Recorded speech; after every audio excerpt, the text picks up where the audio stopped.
en Piura ante el presidente regional y dije, señor, haga usted un ducto de Talara a Chimbote. Entonces me miraron como si fuera un marciano. Dije, mire, yo no soy ingeniero, yo no soy geólogo, pero usted acá, pero sí estudio la cosa. En Talara hay más gas del que usted cree. Que además se ventea, pero a gritos, ¿no es cierto? Entonces, para lo que requieren las ciudades, como ustedes saben, el consumo de las ciudades es mucho menos que el vehicular menos, excepto las industrias petroquímicas. Pero hay gas suficiente, hagamos un tubo para encontrarnos con lo que venga de Perú, porque hay que crear una malla, hay que crear una red energética, ¿no? Y crear una red energética que precisamente va a ser mucho más segura. Una de las razones del gasoducto surandino, cuando lo pensábamos sin gas, había un gasecito chiquito de lo que había una discusión, ¿hay gas, no hay gas? Y en fin, ustedes conocen la discusión muy bien también. Era, oiga, si tomamos el ducto en Quepachiato antes de que trepe, nosotros vamos a darle mucho más sostenibilidad y seguridad, vamos a crear una malla de seguridad. Es otra ventaja adicional escondida. Pasamos ahora, yo quisiera ahora hacer una digresión que nunca he contado y que quiero contar, y creo que esta es la noche para hacerlo. Yo me empecé a interesar en gas para ayudar al presidente Carlos Mesa de Bolivia. El presidente Carlos Mesa, yo llegué a mi oficina en la Comunidad Andina en el año 2003, en el año 2003, y veo un pequeño boletín, 2 líneas, y donde Mesa dice, más que unirse, el Perú y Bolivia tienen que reunirse. Llamo a la secretaria de prensa y me sube todo lo que hay sobre la prensa peruana sobre esto. A los 10 minutos regresa y me dice, doctor, no hay nada. Debe haber sido tarde en la prensa, no he tenido tiempo de recogerlo, por favor, mañana cuando vengan me tienes todo lo que sale en la prensa peruana. El día siguiente llego a las 8:15 en mi oficina, estaba la bajita. ¿Dónde están los recortes? No hay nada, me dice, doctor, no ha salido nada. Yo llamé a Carlos, muy amigo mío, hace muchos años, y le dije, te quiero ir a ver, porque detrás de esa frase estaba lo que yo sabía que estaba, que era el viejo sueño de la Confederación Peruano-Boliviana. Y le dije, ¿cuándo? Me dijo, mira, me voy a Bolivia de lunes el miércoles estoy en La Paz. Y empecé a involucrarme en el tema de gas. A los que estuvimos en el diseño preliminar de estas ideas del gasoducto, me los llevé a La Paz.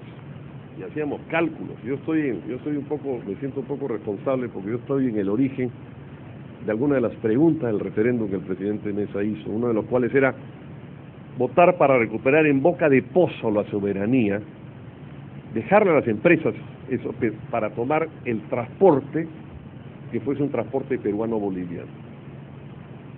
En mi ingenuidad, yo le digo al presidente, mira, se ha puesto en camisea 1, como se llama el primer tramo de camisea, como le llaman los organismos multilaterales, el BID ha puesto 150 millones, la CAF 75, y para poner 225 millones han estado 2 años.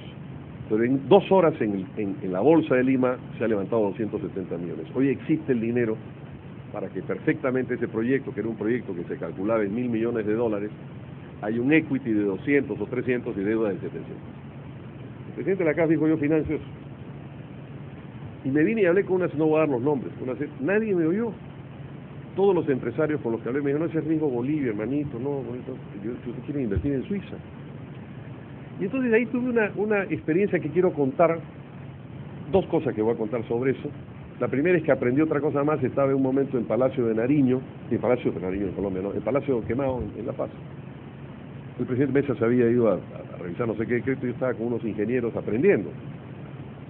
Y uno de los me dicen, los SCADA, ¿qué son esas cosas? No, son sensores.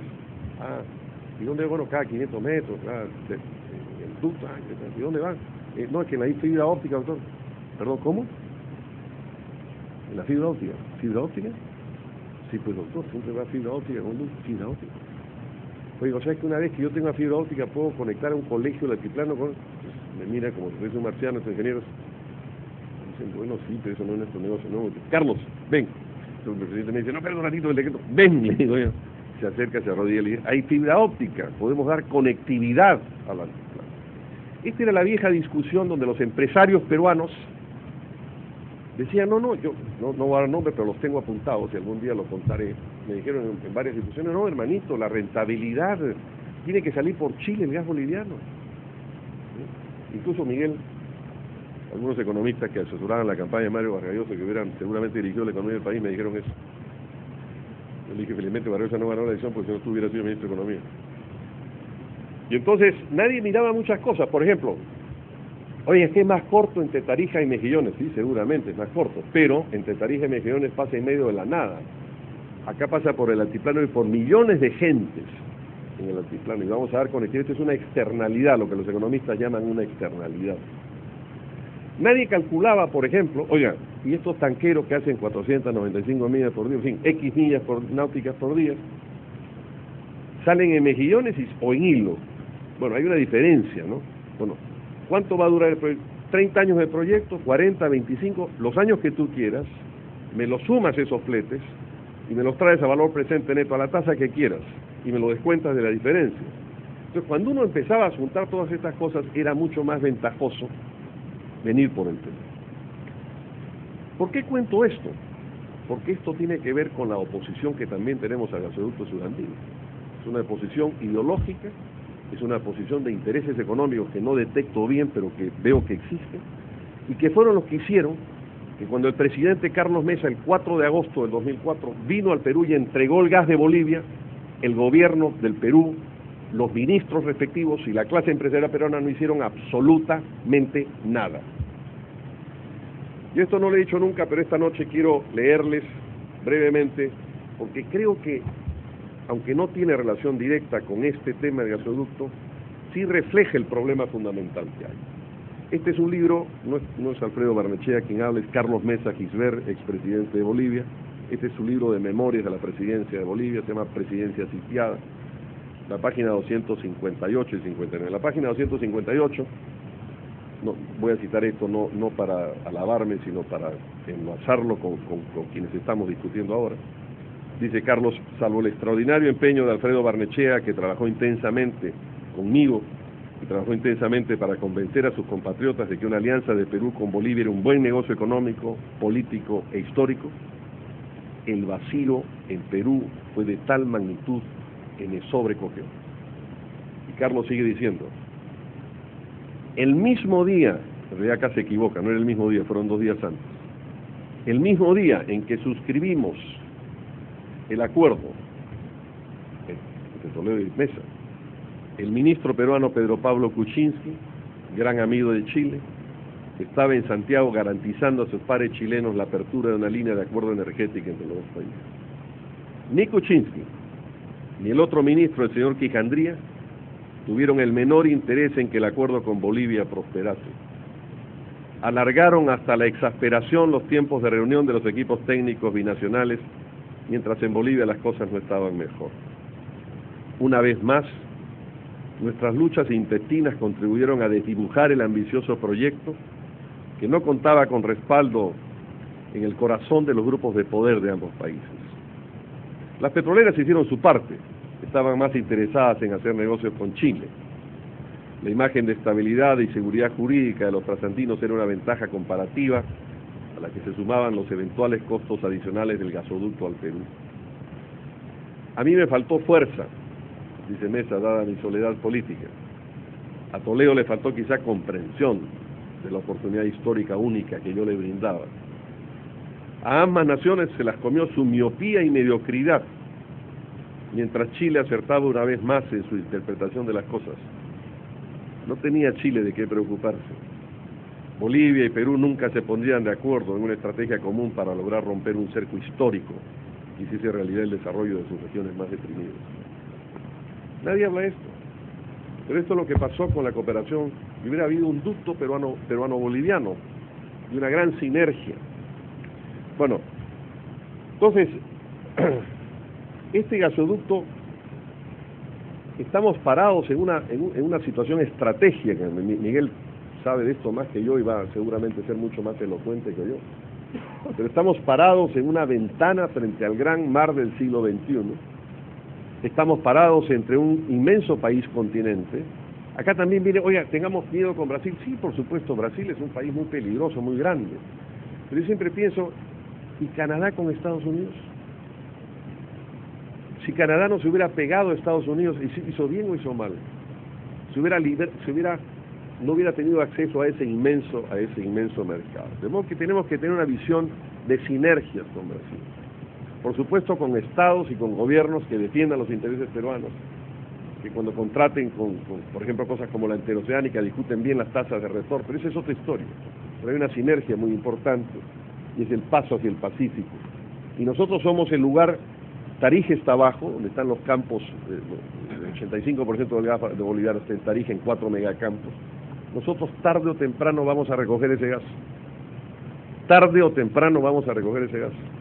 Porque Brasil, que era el otro gran comprador y el gran comprador de Bolivia, ha pasado a una situación con los descubrimientos del Tupi y de todos los descubrimientos offshore de petróleo y gas, si bien son muy riesgosos porque están en la zona de presalto y son muy difíciles de explorar, pero al fin y al cabo Petrobras es la empresa número 1 del mundo en exploración y explotación en estas zonas. Y nosotros vamos a recoger en algún momento ese gas. De modo que este gasoducto tiene, además de la importancia histórica para el Perú, de la importancia social para el Perú, tiene una importancia estratégica en el gran tablero energético de América del Sur. Esto no es un tema de 2 más 2, ni es un tema de quién se gana la plata en un tubo. Es un tema mucho más estratégico, mucho más fundamental.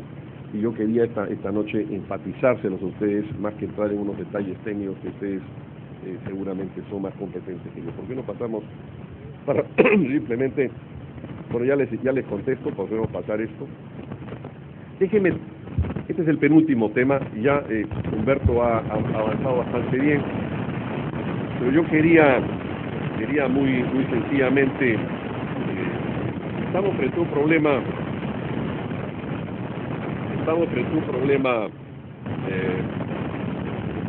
ideológico, es decir, hubo una gran época, Jean Fourastier dijo que eran les 30 glorieux, los 30 gloriosos, ¿no?, del crecimiento de la posguerra, donde hubo una intervención y el Estado permitió, por ejemplo, en Europa crear los estados de bienestar.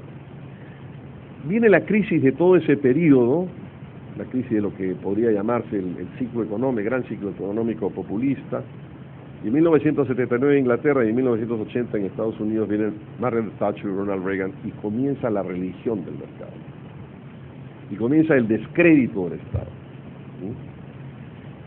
Ya Humberto, yo había puesto acá lo que ya le puso, ¿no? Agregaré simplemente el último dato, esas empresas privadas tienen solamente el 5% de las reservas del mundo.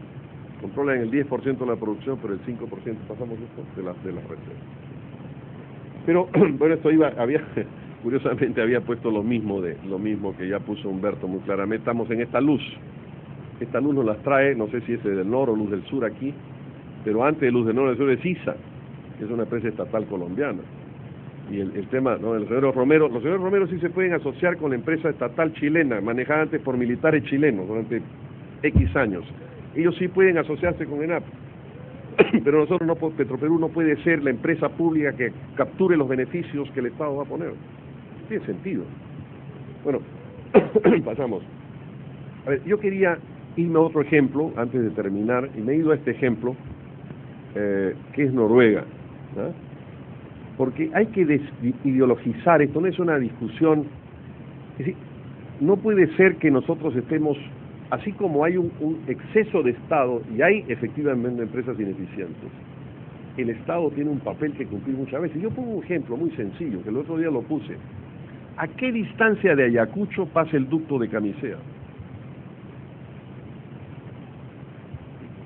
Menos de 10 kilómetros. ¿Alguien le ha puesto gas a Ayacucho?